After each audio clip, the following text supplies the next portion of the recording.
abantu bapfiki bose baremwe kimwe arabera mubona cyangwa sabirabura twese tumeze kimwe keretse amavukiro niyaturema imico cyangwa indimi tuvuga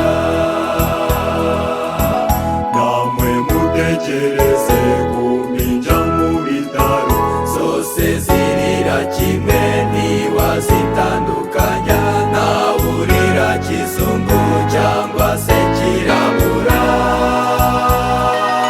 idini rizica umuntu mu mutwe burundu rikamubwira ati wowe ibintu byose urabibujijwe bazanakubwira bafite na korasi ngo byose biva mu kugenza gute ngo byose biva mu gusenga.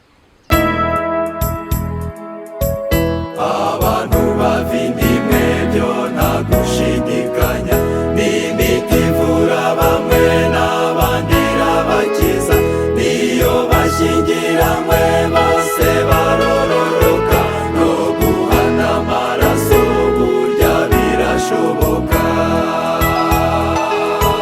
Naho reka mubaze usanze amenyo mu nzira cyangwa inzara zikase n'amaraso mu icupa se wabitandukanye ukerekana nyirabyo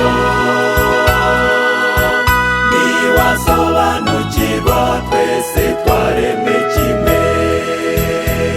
Mu madini hari lisite na icyegeranyo nabashije gukora njyewe icyegeranyo nabashije gukora kigendanye n'urukundo mu madini. Mbere na mbere hari idini rya mbere nasanze rigira urukundo ariko rikaba rikunda uwo bita ko bahuje cyangwa basengerana hamwe. Iryo dini rya mbere rigira urukundo uzasanga ari Isilamu ni idini rigira urukundo ariko rukunda mugenzi wabo uwo basengana. Iryo dini usanga nibwo waba uri mu Rwanda ukagera muri Amerika ukajya ariko usanga umusilamu azagerayo akugirira urukundo rutangaje. Usanga iryo dini nge mu cyegeranyo nakoze n'abandi babyumvireho nabo bazagerageze bakore ubwo bushakashatsi nakoze nasanze idini rya Isilamu ari ryo rigira urukundo kurenga andi madini ariko bagakunda abo basengana pana abo badasengana. Ego bo barikunda bo ku giti cyabo umusilamu ku musilamu nubwo waba uri umunyarwanda ugasanga umunyamerika ugasanga ari umusilamu abo abasilamu bagira urukundo ku idini ryabo rw'umwihariko. Yego wavuze ko nyine wakoze ubwo bushakashatsi ngaho tubwira ukuntu nyine amadini akurikirana mu bijyanye no gukunda. Ubushakashatsi rero Isilamu iza ku mwanya wa mbere hanyuma nuza ku mwanya wa kabiri ku idini riguha kwishyira ukizana hafi aho ngaho ritagize ikintu yaba business yawe byaba ibyo ukora ibyo ari byo byose byo ntikeneye kumenya ese uri umuntu wowe ni wowe ku giti cyawe ugomba kwishyira ukizana ukamenya Imana yawe niba uzi ko uyubaha cyangwa utayubaha ibyo ntibibareba ahubwo wowe riraguha nyine umudendezo. Iryo dini rya kabiri uzasanga ari Gatolika nta kintu izakubangamiraho yaba business yawe yaba mbese imyitwarire yawe. Icyo usabwa ni ukugera muri kiliziya ukajya muri kiliziya ukagerayo hari ayo maturo batura ibyo usanga Gatolika iza ku mwanya wa kabiri kuba yaguha umudendezo wo kwishyura ukizana nta kintu na kimwe kubaza. Ariko nabo barakundana hagati yabo kuko ntushobora kujya kwiga mu seminari utari umugatolika. Oya icyo nge shaka kuvuga ni urukundo amadini uko amadini agenda atondekanije. Usanga rero iryo dini ryo riha umuntu kwishyira kizana bitandukanye n'andi madini ashobora kugukumira kuri business yawe. Ni wowe uzi kubana n'Imana yawe ntibanabikeneye. Niba ubana n'Imana yawe niba ufite kuyubaha ibyo ni ibyawe ku giti cyawe bo ntibakeneye no kubimenya. Icyo bakeneye kumenya nuko ugomba kwitaba kuri paruwasi yawe cyangwa kuri kiliziya yabo ukitabira icyo cyumweru cyabo nkuko igitegetswe nta bindi birirwa bakubaza. Turaza rero ku mwanya wa gatatu twasange idini navuga ngo nushaka gucangamuka mu mutwe ukaba umuntu ufungutse mu mutwe utabeshywa na buri muntu wari we wese. Mbese wowe mu mutwe wawe ukaba uri umuntu wasomye ari akekeshi ayo magambo mba nkubwira umuntu ucangamutse mu mutwe ufungutse mu mutwe kuri buri kimwe utemera ibyo umuntu akubwiye ahubwo wemera ibyo we wabonye n'amaso yawe ari uzasanga ngo naho bitabahakanye. Iryo dini rya gatatu uzasanga ari Abadivantisite.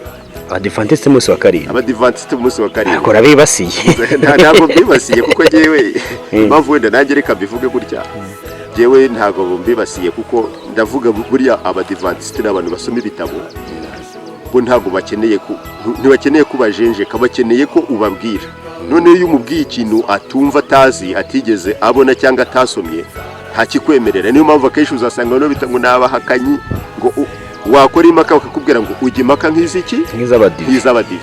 Ntugire ngo hari ikindi kibazo nuko batajya bemera ibintu batazi cyangwa batasomye cyangwa batabonye. Bemera nuvuga ngo hari uwo bita Toma muri kiriya gitabo Thomas bita Bibiliya ngo yemeraga abonye.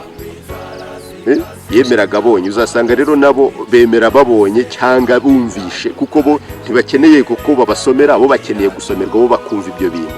Uzasanga rero haba mu mikorere yabo haba muri kimwe n'abantu, mbese uzasanga abantu bakunze kubabwira ngo mufite gukindwe, ngo umuntu wese wumva nabi bamwita nk'umudive. Kandi burya ikintu kigora abanyarwanda kubwira umuntu umunyarwanda w'iyi minsi kumubwira ikintu atumva ntabwo apfa kukikwemerera. Iryo dini uzarisanga ku mwanya wa gatatu. Turacyakomeje, tuzasanga irindi dini riza ku mwanya wa 4. Hari idini rifite intego ryazo rikavuga ngo twe nta mukuru tugira, ntacyo ryishe nta n'icyo rikijije, ntacyo ritwaye nta n'icyo rimaze, kuba uririmo kuba utanaririmo ibyo wakora byose ntibabikeneye, ariko nta mukuru bagira nta mutoya. Iryo dini uzasanga ari idini bita abahamya ba Yehova. Abahamya ba Yehova nta kibazo bateje, ntacyo bishe nta n'icyo bakijije. Bo bazanakumvisha ko isi ari izahinduka paradizo, cyane cyane uri mu Rwanda azakubwira kuri mujyi wa Kigali ari w'inzo zajya guturamo kuko hari abantu bazabazitaye kuko n'ahandi hari imirwa bafite uko babyumva. Iryo dini ryo nta waba usoma agacupa nta kibazo, mbese bo nta kintu batwaye, ntacyo bishe nta n'icyo bakijijeho, nta nubwo tugomba no kubatindaho cyane. Ariko hari idini rihebuje ritangaje bita kubura idini wa mugani.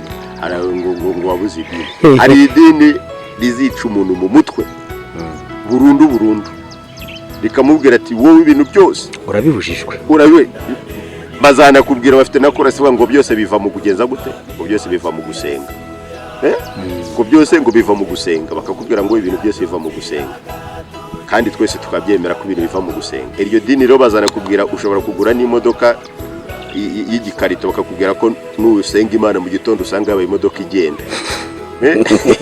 Bazafata ijerekani y'amazi bakubwire yuko kubera Imana itegetse ko ihinduke umutobe. Bazakubwira niba ufite credit ya banke ukuri kujya kuyikorera, reka gukora ngo yishyure ya credit ya banke, ahubwo genda usenge mu gitondo Imana izajya kwishyura. Ukagira ngo mwigeze mujyana n'Imana kuguza rya deni. Idini rero rya mbere rishobora gukura umuntu muri mutu yo gukora rikamubuza gukora, navuge ngo rinyuranye no kwemera ko ari ku Imana. Hari impamvu ndibuze ko bwa ko rinyuranye no kwemera ku Imana. Iryo dini baryita ADPR. Niyo bashyingiranywe bose barororoka, no guhana amaraso burya birashoboka. Ureka mubazo usanze amenyo mu nzira, cyangwa inzara zikase n'amaraso nk'icupa, se wabitandukanye ukerekana nyirabyo. Niwasobanukirwa twese twaremwe kimwe, gahoreka mubazo usanze amenyo mu nzira, cyangwa inzara zikase n'amaraso nk'icupa, se wabitandukanye ukerekana